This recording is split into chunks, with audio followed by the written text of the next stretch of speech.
Okay, thank you all for coming. Coach Hazel is joined by senior left tackle Brian Winters and junior defensive end Mark Fackler. Well, obviously, it was a great win for our program. I thought our kids did an unbelievable job, excuse me, an unbelievable job of preparing for that game. I thought we made a lot of plays early in the football game that kept Rutgers off balanced, offensively, defensively, special teams. And I thought we responded well when they got a play on us or got a score on us. I thought we came back and responded well offensively throughout the course of the game. And we talked about it as a team the whole week that in their first 7 games, those teams lost because they self-destructed in the second half. And we emphasized that over and over again, taking care of the football and not beating ourselves in the second half. And really, one of the keys to victory, I told the team, was we have to be +1 in the turnover margin at the end of the day. And we were able to achieve that, and therefore we were successful in the win. So it was a good win for the team, and very proud of our football team right now. Coach, in Kent State's football history, the Golden Flashes have never defeated a ranked opponent. You were the coach to finally beat a ranked opponent. How does it feel that you were the first one?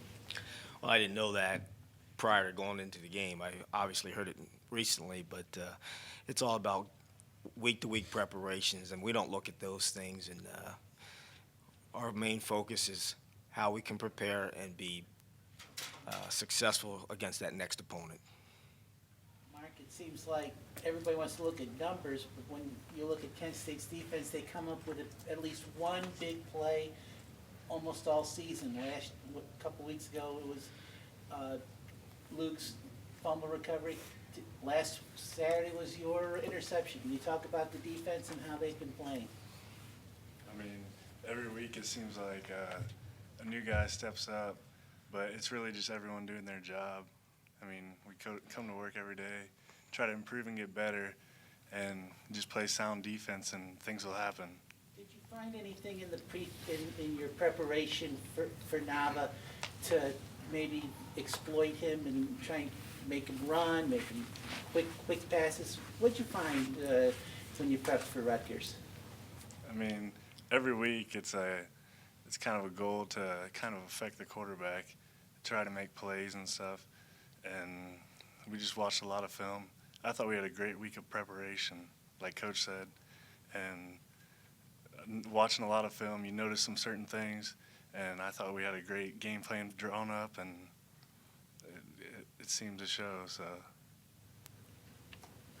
I'm going to try this a different way. Daryl, can you speak specifically to defensively what you guys were trying to do and why it is that you got your hands on so many balls? Well, I thought our defensive staff did an unbelievable job of scheming these guys. They threw a lot of crossing routes coming into the game. They threw a lot of quick throws. They had to get it out of the quarterback's hands, and they released in 2 receivers. Our defense showed them edge blitz, broad edge blitz, and dropped the interior guys out. They were dropping the nose out, dropping the ends out. So they were sending 2 and dropping 9, and that's hard. That's hard on a quarterback, especially if you're not ready for that. So we caught them off guard a little bit. I thought our defensive staff did a great job of putting the plan in place, and then our guys did an excellent job of executing that plan. Well, Mark, how big of a positive or negative, I don't know which way it falls, is it to go into 8th, 9th week of the season and have a defensive coordinator say, hey, we're going to change this up, as opposed to, hey, let's just keep doing what we're doing? How much of a do you guys say, are you looking forward to say, hey, we're going to have something different again this week, or do you want to sit there and say, hey, let's just, because sometimes those kind of things can blow up.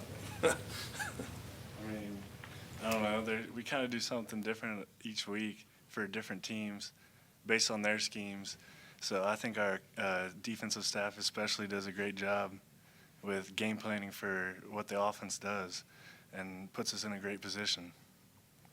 I'm just curious if you guys could talk about what the plane ride home was like and what was everybody talking about? I mean, how could you have dreamed like when a year ago that you'd be doing this? I mean, it was a fun ride home, and just watching all the games. I mean, whenever you can get a win, it's always a lot better on the way home. So, everyone was happy, and it was The just best one ever, though, that you can remember? I mean, it was a pretty big one. I mean, it was fun. It was kind of a longer ride, so I don't know. I really liked it. So any Daryl? comment? Oh, I'm I was gonna ask. you. Yeah, a lot of us were in awe still. I mean, I really didn't know how to take it. I just looked at it as another win, another game. But, once it hit us when we were on our way home, we were just like, wow, we just beat the number 15th ranked team in the nation, So it sat in, but it was cool. Brian, they came in with one of the top rushing defenses, and also they didn't allow much point wise. It seemed like again you got the holes open for Dre and for Trayon. Can you talk about how the offensive line really helped out in the big win over RU? Yeah, we knew coming into this game that we needed to do a lot more film study than normal and a lot more preparation, which we had been doing. And we felt that to win this game, we couldn't make mistakes. And that's what we ended up doing. Everyone was doing the right assignment when we needed to. And it was a battle of toughness. And we got through it and did what we had to do for Trayon and Dree to make plays. Did the comebacks against Ball State and the game against Western Michigan also help you saying, if we have to come back, we can come back on these teams? Yeah, it definitely gave us, high hopes, and we knew if we were ever in that situation, we weren't gonna, be scared of it. And going into that game, we had high confidence, and as the ball was going, we knew we didn't have to be in that situation if we continued to do what we needed to do. Mark, you had 2 picks in the game. Bryce actually holds the Ohio high school state playoff touchdown reception record. Is good hands run the Fackler family? I don't know. When we were younger, we were always throwing the ball around. We were always at my dad's practices, just throwing the ball, and I don't know. I guess a lot of practice, so that helped. Coach, you talked a couple times earlier in the season, kind of going back to what we talked earlier about not overcoaching, not, giving too much or not overthinking it. Going back again to all the things you did, obviously against Rutgers and maybe even before that. What's the balance there between, hey, we got to give them something a little spicy, but we don't want to get away from whatever? Yeah, going into to Game 7, Game 8, we've been running zone. We probably run 500 zone schemes since we started camp. So we're always going to have that part of our package. We're always going to have some type of gap scheme part of our package in our base routes. But you always want to come in with something a little bit different. I thought this game we had about 4 or 5 different things that I thought would help us, and they did. I think our execution was pretty good. One of the things we saw coming into the game was they wanted to create negative plays, and how they were going to create negative plays was they're going to bring edge pressure from their defense. So we had a run blitz check that we went to quite a bit on Saturday, and we hit them pretty good. And that's what other teams did not do against these guys. They were bringing 2 off the edge. Spencer was getting us into all the right plays and did a great job, I thought. Spencer did an excellent job for us, and turned out to be pretty good. Is that his best game? Do you Yes. think, in terms of managing? Yes, absolutely. Without a doubt, since we've been here, I thought that was Spencer's best game. And, he graded out at 90% and was our offensive player of the week. But just managed the offense so well and had 1 penalty, delay of game. He was trying to check out and got caught on the clock. But other than that, I thought he did an unbelievable job. Brian, how is it when you got a quarterback that's in that kind of rhythm and in that kind of sync to just trust what you're doing, you're not second guessing? Yeah, he's a really smart kid. I've known that playing with him for 4 years now. And he knows what to do in the right situations. Like Coach said, it was probably his best game, and I agree with that. He was in the room studying. He knew that if we had everything we needed to do in the right order, we would get the job done, and he definitely agreed on that. So. Gentlemen, it's time to turn the page. Wagon Wheel, Akron. I'll ask Mark, they run a new offense over there with the spread with Williams. Have you started to prepare and started to look at how he executes the offense? Yeah, I mean, we started watching film today, and the coaches are working on a game plan, but we just got to do what we can do. We got to have a great week of practice every day. We need to bring it and prepare like we did last week and keep studying film and just improve. Coaches, are you concerned this could be a danger game after a great win against Rutgers? I know it's a rivalry game, and they are down, but are you concerned of a letdown? Is there any concern? No, there's not a concern of a letdown. Not the way this team is. They're very mature. They prepare hard every week. Each contest is its own entity, and I'm very confident our guys will prepare hard for this game. And obviously, it's a throw out the records game. When you play in any type of rivalry game, you throw out the records, and you better play as hard as you possibly can play. It doesn't matter who you're playing. And Ball have you looked at specifically as you start preparing? I've watched all their special teams thus far, and I've watched probably half of their defense, and I'll continue to study throughout the course of the day. Do you have one of their best players is the linebacker, Mangum. Have you seen much of him as you looked at the film? Yeah, he's a good player. He runs around and makes a lot of plays for him, and we'll have to get him blocked.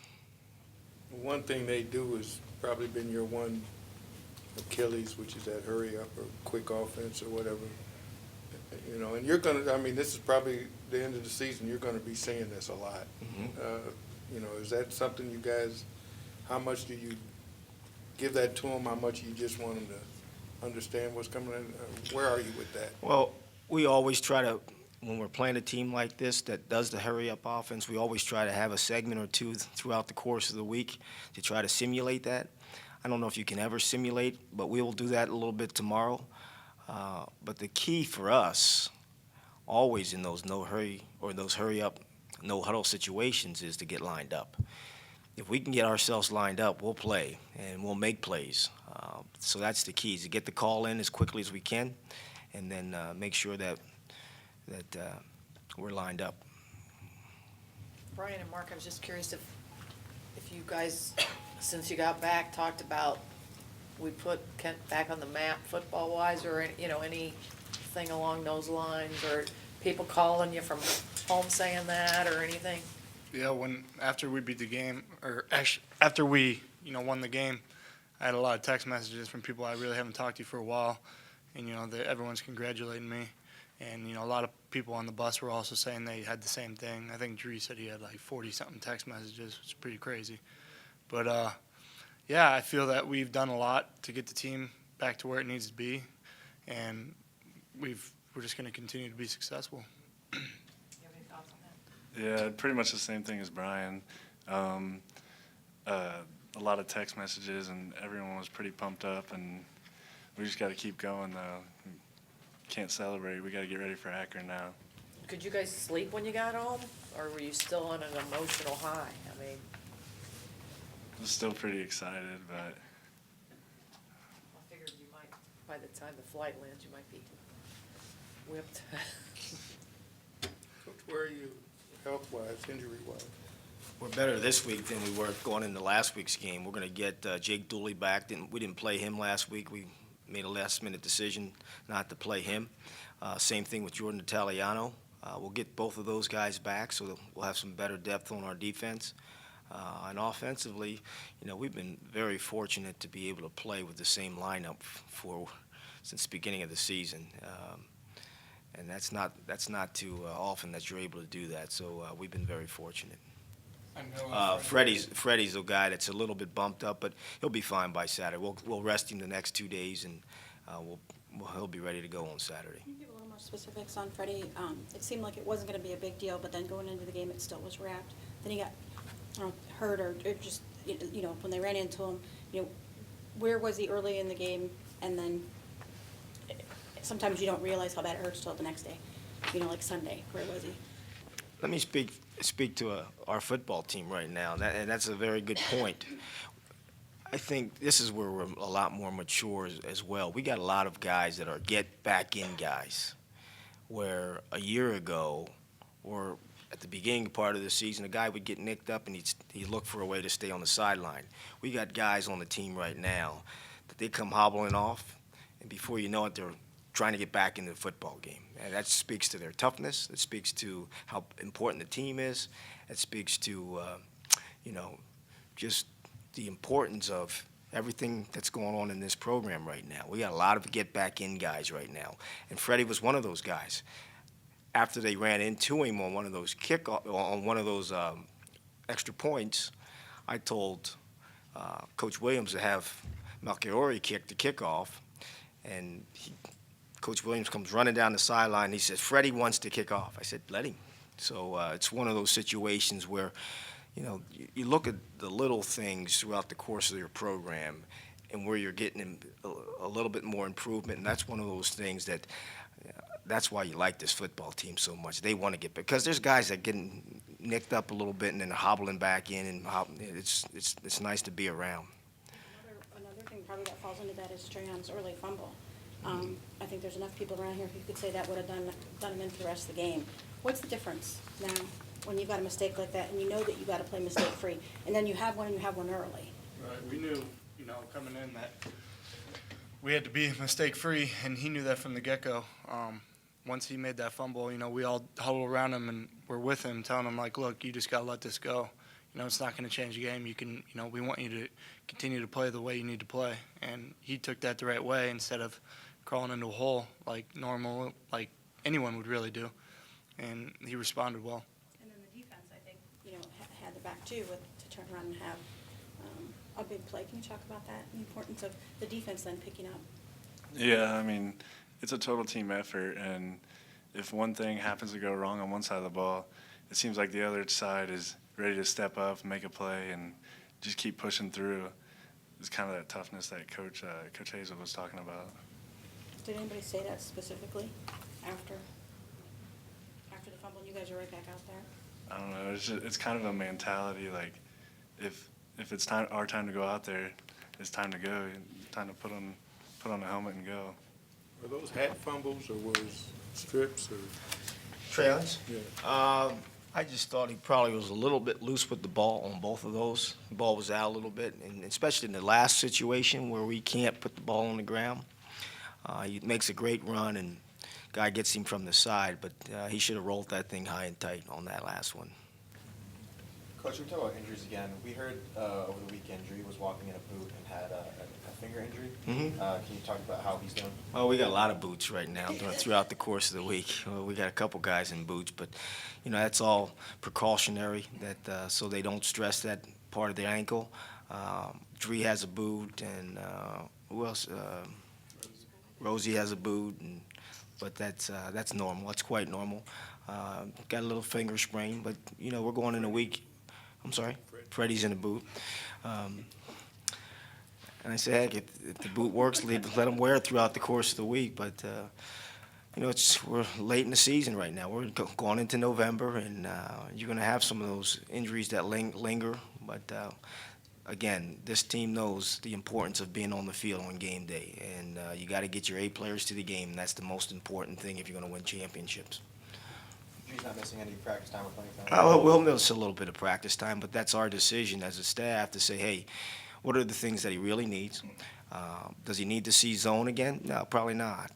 Does he need to run another corner route? Probably not. So what are the new things that we're doing? Let's get him a rep or two so he's got some familiarity with it, and then we'll go from there. I noticed he, even the last 2 weeks, your numbers are starting to creep up with him. Is that by design? Or? And it'll probably creep up a little bit more as we go forward. You were pretty adamant about that early. Yeah. You wanted to be. We're deep in the season right now. We're going to need all hands on deck for us to be successful. So he'll probably have some more touches. Coach, I don't know who tweeted this out. I think it was ESPN, a picture of you jumping up in the air and bumping some defense after a turnover. It was after an interception or something. I was like, Was it? Yeah. But Deny it. were you? It's on record. Getty Images. I remember it was a picture. But I mean, were you Was that, I don't know, seems Emotional. kind of out of character, but were you pretty emotional at the end, or how? It was a great game. It was a great environment. Our kids were hitting on all cylinders, and it was just a lot of fun to be out there and feel the energy from the players and from the sideline and walking up the tunnel at halftime and all the energy that was being provided by our guys. And that's probably the best from start to finish, energy-wise and confidence-wise, that our team had showed since we've been here. So it was fun. It was a lot of fun. You guys see that? Him jumping up in the air? I didn't catch that, no. I didn't see it either. Yeah, I'll send you that. Brian, can you talk a little bit about when you have a team that just completely flip-flops the way that you guys have, from the tough way to start the season last year to getting it to then just taking advantage of it this year? Can you put like percentages in general on how much of it is attitude, how much of it is coaching, how much of it is, do you know what I'm saying? It seems like there are things that are talked about and things that are pointed to more now that I hadn't heard before. Right. I feel it's 50-50, really. Like last year, you know, we didn't start off so strong, but we finished strong. And Coach stressed that nonstop, that November is the time that we have to be our strongest. And going into this season, we've had a good start, but he still doesn't matter. He still stresses that November it has to be our season. And everything is in the past. You know, we played good games, but it's November, and now it's time to get the 4 wins that we have left. Do you think this whole thing started, though, last year when you got it all together? You know what I mean? Yeah, you know, once the season started out, we realized that we needed to obviously do something different, and we decided that it's time as a team to take a step forward, and we had nothing else but to rely on the November, and we did, and we were successful. So. Brian and Mark, can you just talk about it? What's it like holding the wagon wheel the past 2 years? It's one of the best feelings I've had since I've got here. I mean, when you win, and I mean, when Coach Hazel first got here, that was one of the things that we wanted to do, was to win the game and keep the wagon wheel, and it's just extremely emotional, and it feels great once you have it. Yeah, I feel the same way. My freshman year, we lost a close one. And then sophomore year, when they came into our place with holding the wheel, we knew we had to do something to get that back, so we did. And ever since then, we don't want it to leave our locker room. So. Can you guys talk about the timing of the Akron game? You come off this huge win, and just in case there's any question of bringing them down, I mean, it's Akron. Yeah, what's in the past is in the past. Rutgers, yeah, that was great. You know, we just looked at it as another game and all that, but rivalry week, it's the biggest thing in college football, and we just got to look at it as like 0-0. No one has a record, and we're just going to go into this thing hitting. And just for all three of you guys, what does Ken Akron mean to you guys?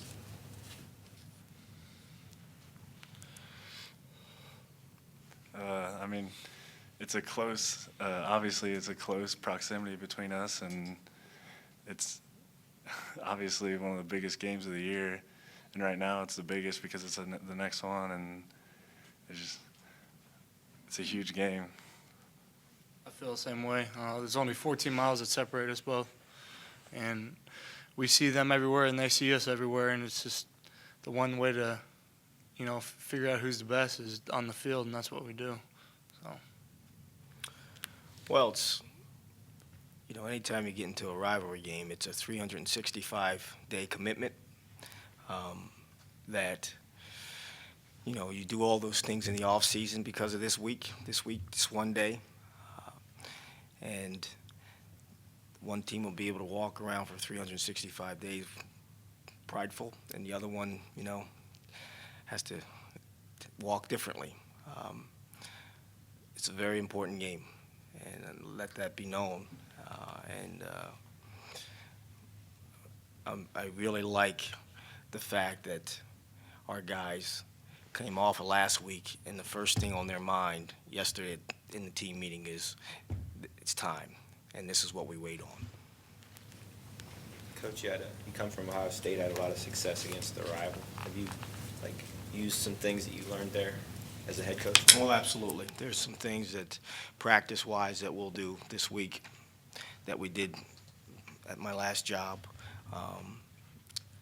And not so much schematic things, but just preparation-wise and some of the mindset things that you have to have when you're going into a rivalry. Any specifics there? No specifics. Mm-mm. Coach Brian, Treon Durham's put up over averaging 100 yards for the last 5 games, has 7 touchdowns. Can you guys talk about what that's like to have, a back that's, a bruiser, run up the middle all the time? Yeah, it's great. It makes us look good too. As a unit, we knew that from when he first got here that he was going to be a powerful back and something different. We're used to speed and but he's a 255-pound back, and he knows how to hit a hole. And we're going to do everything possible to give him those yards, and he knows what to do with them. So, To me, the impressive thing about Treon right now is he gets better each week, and he's hungrier each week to get better. He and I had a text exchange yesterday about, I said, hey, you really ran hard. I thought this was the hardest you've run since you've been here. I said your pads were going in the right direction. I thought you were good in the hole. And his response back to me, Coach, I got to play a lot better, which was great to see that response. But he is starting to see things, but he's playing downhill at a good speed. And, he weighed in last week at 242 on Thursday. And on his touchdown,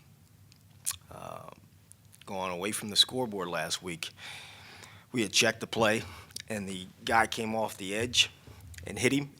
It should have been a 3-yard loss. The guy bounced right off of me, walked in the end zone. I mean, just things like that people don't know and people don't see. That's pad level, 240 pounds, a guy that's determined. Mark, you see him in practice. How hard is it to bring him down? He's a pretty big guy. He's pretty tough to bring down. A lot of the times we don't take him to the ground in practice. We're not allowed. But obviously when we are in those situations, it helps us as a defense. So when we're tackling other guys, and it helps us when game time. Is 242 where you want him, or up or down? 240 is good for him. He's playing fast at 240. So that's fine right now. I don't think he can get any heavier at this point in time of the year. And you definitely don't want him any lighter than 240.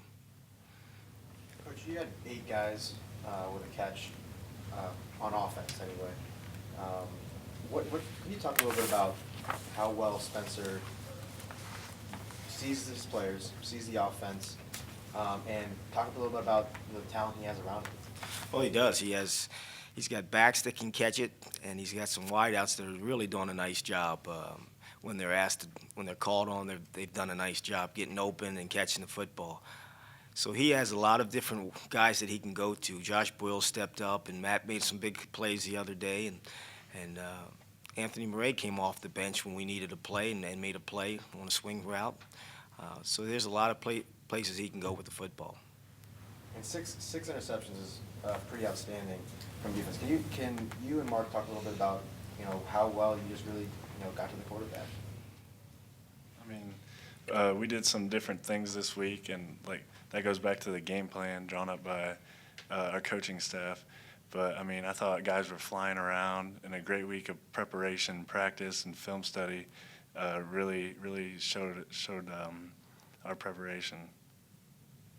I think anytime you can get a lot of guys around the ball, good things are going to happen. And some of those interceptions were deflected balls, but some of them were scheme things from the defensive standpoint that created a little issue in the quarterback's mind where to go with the football. And he threw some blind throws the other day that he didn't see drop guys, which caught him off guard.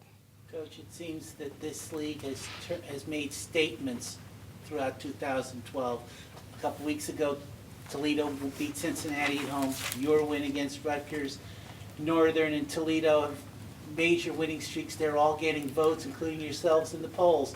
Is this conference telling the rest of the BCS, the Big Six, don't take us too lightly anymore? Well, I think this is a fantastic conference, and there's good coaching everywhere in the country, and there's good players everywhere in the country. And I think schools in our conference really look forward to playing outside our league and playing some of those big schools that they feel that they can play with. So I don't know if it's a statement or not a statement, but there's good coaches and good players in this conference.